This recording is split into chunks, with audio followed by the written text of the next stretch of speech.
இன்னைக்கு நாம பார்க்க போவது வைப்பூர் துறைமுகம் பற்றி எரிந்து பல மாதங்கள் ஆயிடுச்சு. பல மாதங்களாக அந்த துறைமுக கோட்டையிலேயே தங்கி இருந்த சாகச தளபதி என்று அழைக்கப்படக்கூடிய ஹிப்பாலஸ் வஞ்சி மாநகருக்கும் கொர்க்கைக்கும் போயிட்டு அந்த நாட்டு அரசர்களை சந்தித்து பேசி எல்லோரும் சேர்ந்து படை திரட்டி பாரியை அழிக்கலாம்னு திட்டம் தீட்டுறாங்க. இவர்களுடைய சதி திட்டங்களை பற்றி தான் இப்போ நாம் பார்க்க போகிறோம்.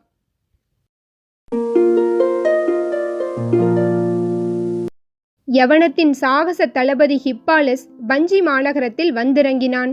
வைப்பூர் துறைமுகம் பற்றி எரிந்து பல மாதங்களாக போகின்றன. நீண்ட நாட்களாக வைப்பூர் கோட்டையிலேயே இருந்தவன் பிறகு ஓரிரு இடங்களுக்கு பயணம் போய் இப்போது வஞ்சியை வந்தடைந்துள்ளான்.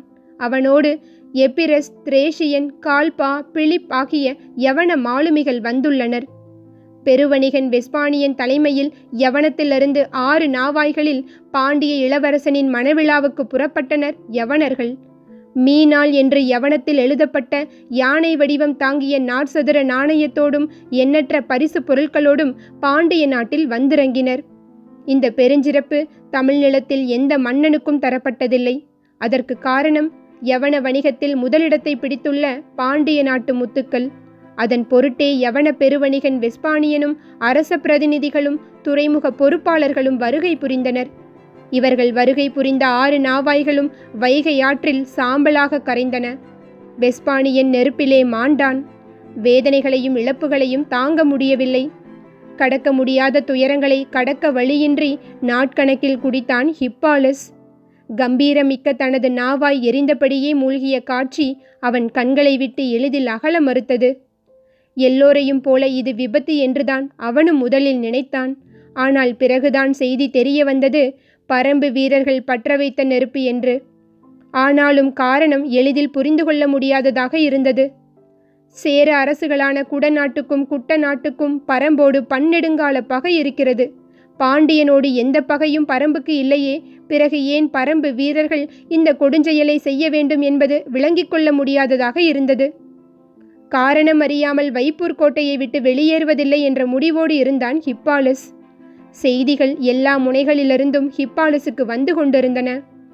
கடலோடிகள், பெரு வணிகர்கள், கடற்கரை பணியாளர்கள், வைப்பூர் மக்கள், பாண்டிய அரண்மனை பணியாளர்கள், போர் வீரர்கள் என எல்லோரும் ஆளுக்கொரு உண்மையை ஹிப்பாலஸுக்கு சொன்னார்கள். எல்லாவற்றையும் தொகுத்தபடியே இருந்த அவன் கடைசியாக கேள்விப்பட்டது தேவவாக்கு விலங்கு பற்றிய செய்தியை. அந்த கணத்திலிருந்து அவனுக்கு வியப்பு தாங்க முடியவில்லை. திசை உணர்த்தும் ஒரு விலங்கா? காலம் முழுவதும் கடலிலேயே பயணப்படும் ஒருவனுக்கு தேவவாக்கு விலங்கு போன்ற விலங்கு நம்ப முடியாத கற்பனையாகத்தான் இருக்கும். ஆனாலும் எல்லா வகைகளிலும் அவன் அதை உறுதிப்படுத்தினான்.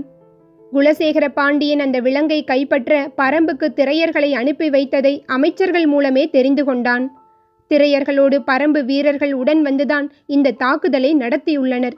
ஏனென்றால் விடுதலையான திரையர் குடும்பங்களும் கப்பலிலிருந்து தப்பித்த திரையர்குல வீரர்களும் பரம்புக்குள் தான் நுழைந்துள்ளனர்.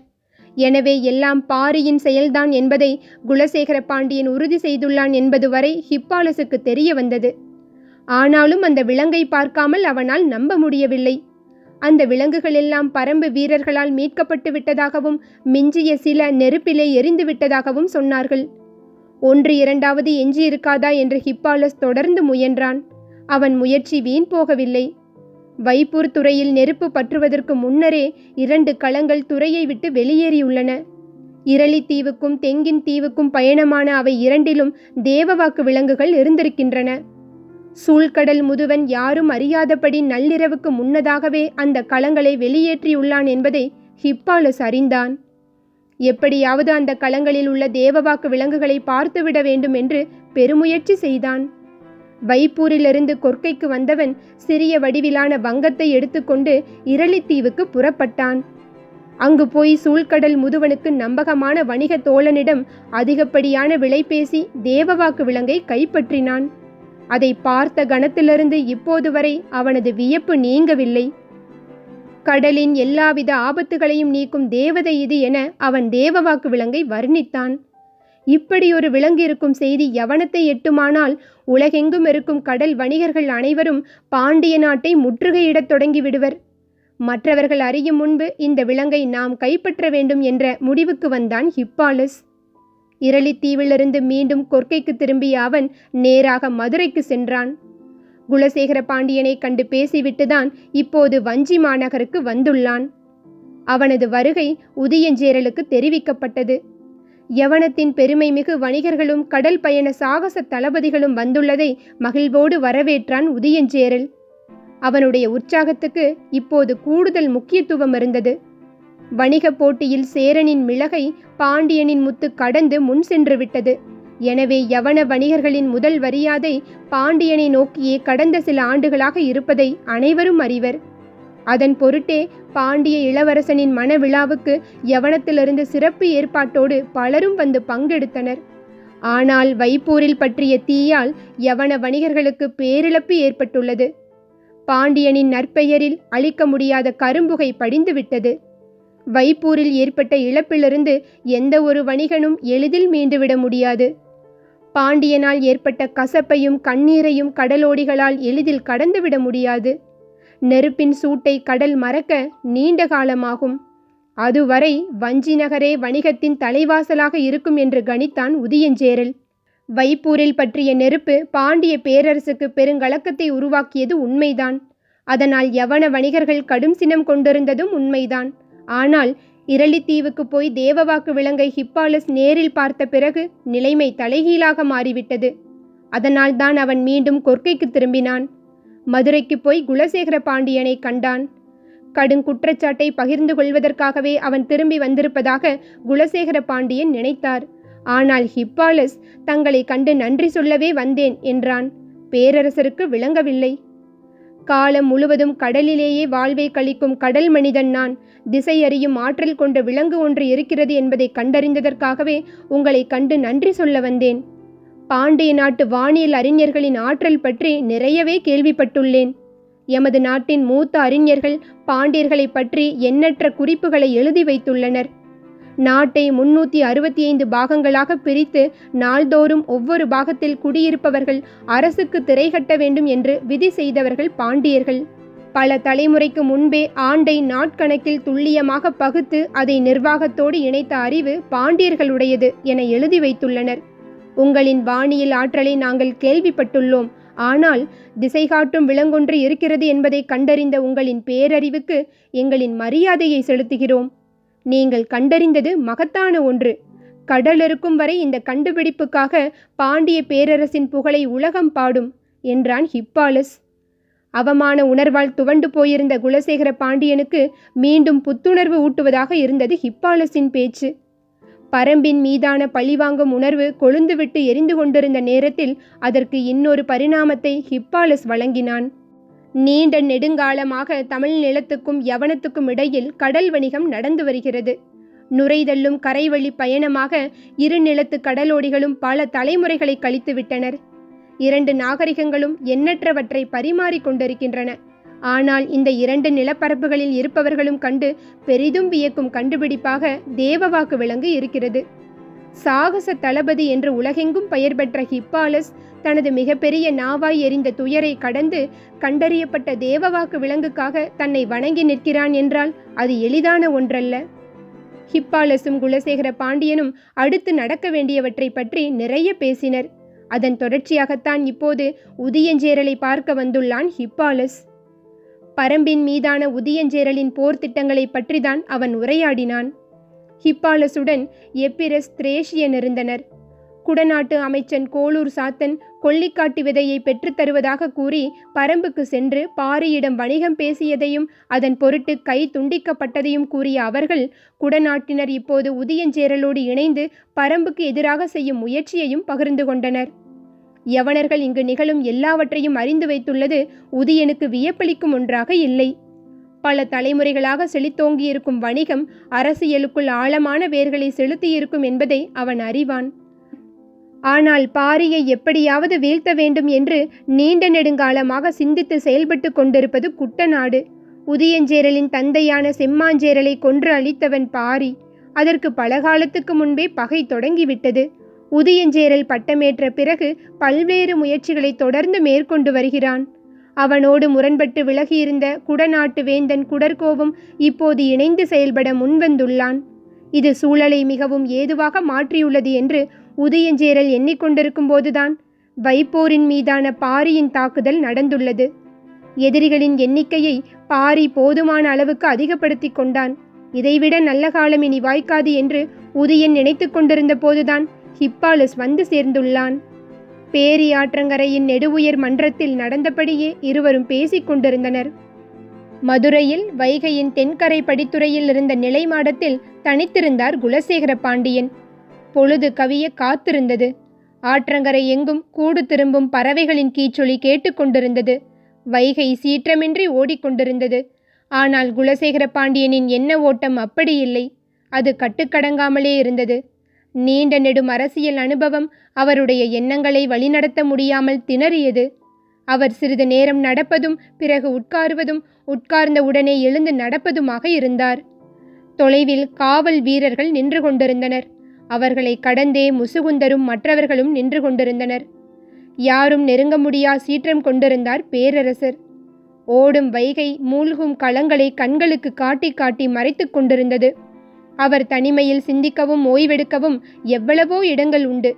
ஆற்றங்கரை மண்டபத்துக்கு போனால் வைப்பூரின் நினைவே மீண்டும் மீண்டும் வரும். எனவே அதை தவிர்க்கலாம் என்றுதான் பலரும் சொல்லி பார்த்தனர். ஆனால் பேரரசர் வேறு எங்கும் போகாமல் தொடர்ந்து இங்குதான் வருகை புரிந்தார். அதற்கு காரணமும் இருந்தது. பாரியின் புகழ் நிலமெங்கும் பரவி இருந்தது. அது ஆள்வோருக்கு இயல்பாக பொறாமையை உருவாக்கியிருந்தது. இடைவிடாது பாடித்திரியும் பாணர்கள் தங்கள் குரல் நாளங்கள் விடைபுற்று வழியெடுக்கும் போதும் பாரியை பற்றியே பாடுகின்றனர். சொற்களுக்குள் உருளும் பாரியின் நினைவு குரல் நாளங்களுக்கு இதம் தருவதாக பாணர் குலமே கருதியது. தோற்பறையை நெருப்பிலே சூடேற்றி ஒளி எழுப்பும் பக்குவத்துக்கு கொண்டு வருதல் போல பாடி களைத்த குரல் நாளங்களை மீண்டும் பாடும் பக்குவத்துக்கு கொண்டுவர பாரியை பற்றிய பாடல்கள் உதவி செய்வதாகவும் பேசினார்கள். பாரியை பற்றிய பாணர்களின் பேச்சும் பாட்டும் இசையும் கூத்தும் வேந்தர்களின் ஆழ் மனதில் வெறுப்பை இடைவிடாது உமிழ்ந்து கொண்டிருந்தன. புகழை பழுக்க காய்ச்சி வேந்தர்களின் அடிநெஞ்சில் இடைவிடாமல் ஊற்றினர். அது எல்லா வகைகளிலும் வினையாற்றிக் கொண்டே இருந்தது. பாரியின் மீது வெறுப்பும் பொறாமையும் குலசேகர பாண்டியனுக்கும் உண்டு. ஆனால் தேவவாக்கு விலங்குக்காக போர் தொடுக்க வேண்டும் என்று கருங்கைவாணனும் பொதிய வெப்பனும் கூறிய போதும் அவர் ஏற்றுக்கொள்ளவில்லை.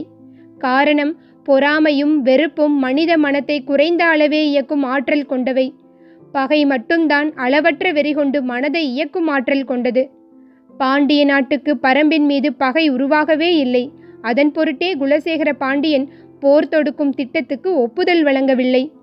பெரும் மலைத்தொடருக்குள் இருக்கும் ஒரு நாட்டை கைப்பற்ற வளமிக்க போர்ப்படை மட்டும் போதாது. அதை வழி நடத்துபவர்களுக்கு ஆறா பகை இருக்க வேண்டும். அதுதான் அவர்களை சினம் குறையாமல் இயக்கிக் கொண்டே இருக்கும். பகை கணம்தோறும் ஊறி பெருகக்கூடியது. சூழலில் நிகழும் ஒவ்வொரு காரணத்தையும் பகை தன்னை பெருக்கிக் கொள்ள இயல்பாக பயன்படுத்தி கொள்ளும். வெறும் பொறாமையும் வெறுப்பும் எளிதில் அணைந்துவிடும். பகை மட்டுமே மூட்டியவனால் கூட அணைக்க முடியாத பெரு நெருப்பு. இப்போது பாண்டிய நாட்டுக்கு பரம்பின் மீது தீரா பகை உருவாகிவிட்டது. நகரும் நதி நீரை கணம்தோறும் பார்த்த வண்ணமே அந்த பகையை கொழுந்து விட்டெழ செய்து கொண்டிருக்கிறார் குலசேகர பாண்டியன். இங்கு பேரியாற்றங்கரையின் நெடுவுயர் மன்றத்தில் நடந்தபடியே உதயஞ்சேரலும் ஹிப்பாலஸும் பேசிக் கொண்டிருந்தனர். உதயஞ்சேரல் வயதில் மிக இளையவன். ஹிப்பாலஸை போல நெடிய உயரம் கொண்டவன். அவனது அறிவு கூர்மையை பலரும் பாராட்டுவதை எத்தனையோ முறை கேட்டுள்ளான் ஹிப்பாலஸ். குலசேகர பாண்டியன் பரம்புக்கு எதிரான வேலைகளை தொடங்கிவிட்டதாக ஹிப்பாலஸ் சொன்னபோது உதயஞ்சேரல் அதை பெரிதாக பொருட்படுத்தவில்லை.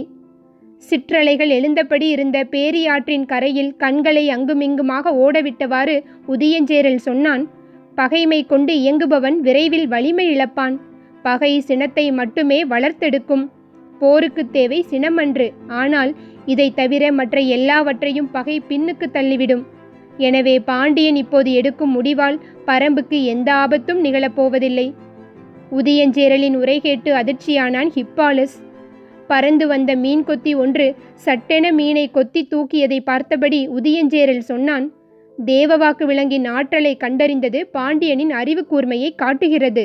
ஆனால் அதை பிடித்து வர திரையர்களை அனுப்பியது மலை மக்களை பற்றிய அறிவற்றத்தனத்தையே காட்டுகிறது.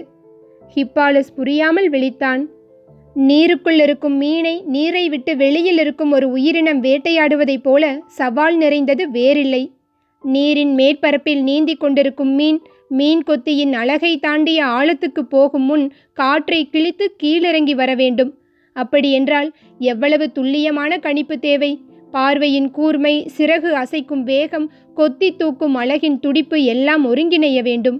ஆனால் எந்த காத்திருப்பும் ஆயத்தமும் இல்லாமல் கடகடவென காட்டுக்குள் இறங்க முடிவெடுத்தான் பாண்டியன்.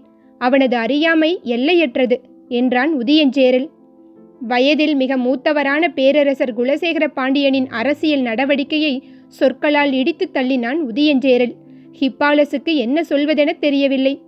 பரம்பின் மீது போர் தொடுப்பது என நான் முடிவெடுத்து 10 ஆண்டுகளுக்கு மேல் ஆகிவிட்டது. ஆனால் இன்னும் நாணலின் மீது உட்கார்ந்தும் கொப்பில் அமர்ந்தும் காற்றில் பறந்தபடியும் தான் இருக்கிறேன். நீரை நோக்கி பாயும் நேரம் இன்னும் கைகூடவில்லை. சொல்லும்போது உதியனின் கண்கள் சிவந்தன. முறுக்கேறிய கைகளில் ஆவேசத்தை அவனால் கட்டுப்படுத்த முடிந்தது. அந்த கணம் வரை நான் காத்திருப்பேன். சீவப்பட்ட என் தந்தையின் தலைக்கு ஈடாக பாரியின் தலையை மண்ணில் சரிப்பேன். சொற்களிலிருந்த உறுதி ஹிப்பாலஸையே உலுக்கியது. குடநாடும் நீங்களும் பரம்புக்கு எதிராக போர் புரிய ஒருங்கிணைந்த திட்டத்தை உருவாக்கியுள்ளதாக அறிகிறேன். அதேபோல பாண்டியருடனும் இணைந்து இந்த திட்டத்தை முன்னெடுக்கலாம் அல்லவா? அதற்கான தேவையும் இல்லை, அதனால் எந்த பலனும் நேரப்போவதில்லை. ஏன் என வினவினான் ஹிப்பாலஸ். எங்களை விட 3 மடங்கு பெரும்படை பாண்டியர்களிடம் இருக்கும் என்று கருதுகிறேன். ஆனால் பாண்டிய நாட்டின் நிலவியல் அமைப்பு, பச்சை மலை தொடரின் தன்மை இவற்றை கொண்டு பார்த்தால் கீழ்த்திசையிலிருந்து பரம்பை எதுவும் செய்துவிட முடியாது. காரமலையை கூட அவர்களால் தாண்ட முடியாது. மேலேறும் பாண்டியர் படையை அழித்தொழிக்க பாரிக்கு அதிக பொழுது தேவைப்படாது என்றான் உதியஞ்சேரல். பேரரசின் படையை அவ்வளவு எளிதில் அழித்துவிட முடியும் என்றா சொல்கிறீர்கள்? பரம்பின் ஆற்றல் என்ன என்று 10ல் 1 பங்கு கூட பாண்டியர்களால் உணர முடியாது. அதனால்தான் அறிவீனமான செயல்களை செய்து தொலைக்கிறார்கள் என்றான் உதியஞ்சேரல். உதியஞ்சேரலின் கோபத்துக்கான காரணத்தை ஹிப்பாலஸால் புரிந்து கொள்ள முடியவில்லை. குடநாடும் குட்டநாடும் பச்சை மலை தொடரின் பெருங்காட்டின் ஒரு பகுதியாகத்தான் இருக்கிறோம். எங்களாலேயே அவனது ஆற்றலை இன்று வரை அளவிட முடியவில்லை. எல்லை கடந்த ஆற்றலை கொண்டிருக்கிறான் பாரி. அப்படி இருக்கும்போது எங்கோ இருந்த திரையர்களையும் அவர்களோடு சேர்த்துவிடும் மூடத்தனத்தை கண்டு சினம் கொள்ளாமல் என்ன செய்வது? உதியஞ்சேரலின் சினத்துக்கான காரணத்தை இப்போது புரிந்து கொள்ள முடிந்தது ஹிப்பாலஸால். இதுவரை பாரியின் புகழை மட்டுமே பாடிக்கொண்டிருந்த பாணர்கள் இப்போது வேந்தர்களை மீறிய வீரம் கொண்டவன் பாரி என பாடுகின்றனர். வேளிர்களை வேந்தர்களுக்கு இணையாக சொல்கின்றனர். இதற்கெல்லாம் தளம் அமைத்து கொடுத்து விட்டான் பாண்டியன். உதியஞ்சேரல் அடுக்கடுக்காக முன்வைக்கும் குற்றச்சாட்டுகளை கேட்டபடி நின்று கொண்டிருந்தான் ஹிப்பாலஸ். அடுத்து என்ன சொல்வதென அவனுக்கு தெரியவில்லை. பேரியாற்றை பார்த்து கொண்டே பேசிய உதியனின் முகத்தில் சற்றே மாறுபட்ட தன்மை வெளிப்பட்டது. இழுத்து மூச்சு வாங்கி விட்டபடி சொன்னான். நடந்தவை எல்லாவற்றையும் நினைத்து பார்க்கும்போது பாண்டியன் செய்தது எல்லாமே பிழை. ஆனால் பரம்பின் வீரர்கள் செய்த பிழையும் ஒன்று இருக்கிறது. அதைத்தான் முக்கியமாக கவனிக்க வேண்டியுள்ளது. இவ்வளவு நேரம் நிகழ்ந்த உரையாடலில் மிக முக்கியமான ஒன்றை பற்றி இப்போது உதியன் பேசுவதாக ஹிப்பாலஸுக்கு தோன்றியது. சற்றே ஆர்வத்தோடு கேட்டான். என்ன அது? இளமாறனை வெட்டி வீசியது. ஹிப்பாலஸ் வியப்பு நீங்காமல் பார்த்தான். மயூர் கிழாரின் மகன் இளமாறனின் தலையை வெட்டி வீழ்த்தியதின் மூலம் வெங்கல் நாட்டின் பகையை தேடிக்கொண்டனர். எந்த காரணம் கொண்டும் பரம்புக்கு தீங்கு செய்ய மாட்டோம் என்று உறுதி பூண்ட குலம் அது. ஆனால் இன்று வெங்கல் நாட்டு தலைவர் மயூர் கிழார் தன் மகனின் சாவுக்கு பழிதீர்க்க சூளுரைத்துள்ளார். வெங்கல் நாட்டின் பல ஊர்கள் பச்சை மலை தொடரில் உள்ளடங்கியுள்ளன. பரம்பின் ஊர்கள் பலவற்றோடு அந்த மக்களுக்கு நல்ல உறவு உள்ளது. இது எங்களுக்கு கூட கிடைக்காத வாய்ப்பு. ஹிப்பாலஸின் கண்கள் அசைவற்று அவனையே பார்த்து கொண்டிருந்தன. உதியஞ்சேரல் இறுதியாக சொன்னான். குலசேகர பாண்டியன் சரியாக திட்டமிடுபவனாக இருந்தால் பாரியின் முடிவை தீர்மானிப்பவனாக மயூர் கிழாரை மாற்ற முடியும். இந்த பகுதியில் நாம் பார்த்தது உதியஞ்சேரலின் எண்ண ஓட்டத்தை பற்றி. அடுத்த பகுதியில் நாம் குலசேகர பாண்டியனின் எண்ண ஓட்டத்தை பற்றி பார்க்கலாம்.